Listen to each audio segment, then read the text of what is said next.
ஜெய் ஸ்ரீமன்னாராயண ஆண்டாள் దివ్య తిరువడిగళే శరణం 25వ పాసురం.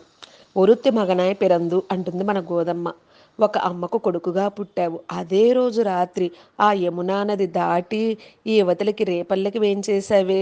ఇక్కడ ఈ యశోదమ్మకు కుమారుడు అయ్యావే స్వామి. ఇది సహించలేకపోయాడే ఆ కంసుడు. అలాంటి కంసుడు నిన్ను హతమార్దామనుకున్నాడు. నువ్వు ఆ కంసుని ఉదరంలోనే బడభాగ్యుని అయిపోయావు కదా స్వామి. నిన్ను ఇప్పుడు తంబూరైవమని అడుగుతున్నామే. నీ కీర్తి, నీ వైభవాల్ని పాడాలి అనుకుంటున్నాం స్వామి. ఆ పాలకుండలన్నీ కూడా పాలకుండలతోటి పెరుగు కుండలతోటి ఆరగిస్తూ ఆడావే.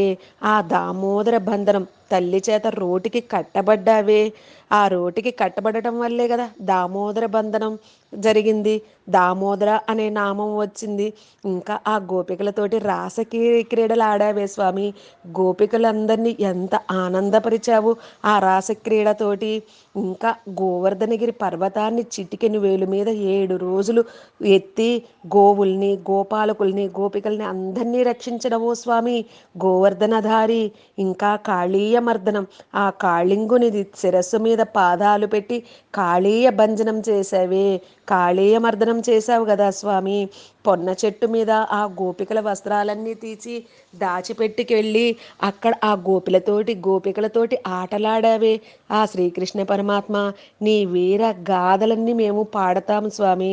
మాకు నీ పరే అనే వాయిద్యాన్ని ఇచ్చావనుకో నీ కీర్తి వైభవాల్ని పాడదలుచుకున్నాము. నీ వీర గాథలను పాడి శ్రమ తీరేటట్టుగా ఆనందించదలుచుకున్నాము స్వామి. లోకానికి శుభాన్ని చేకూర్చేది కదా ఈ మనవ్రతం. జై శ్రీమన్నారాయణ.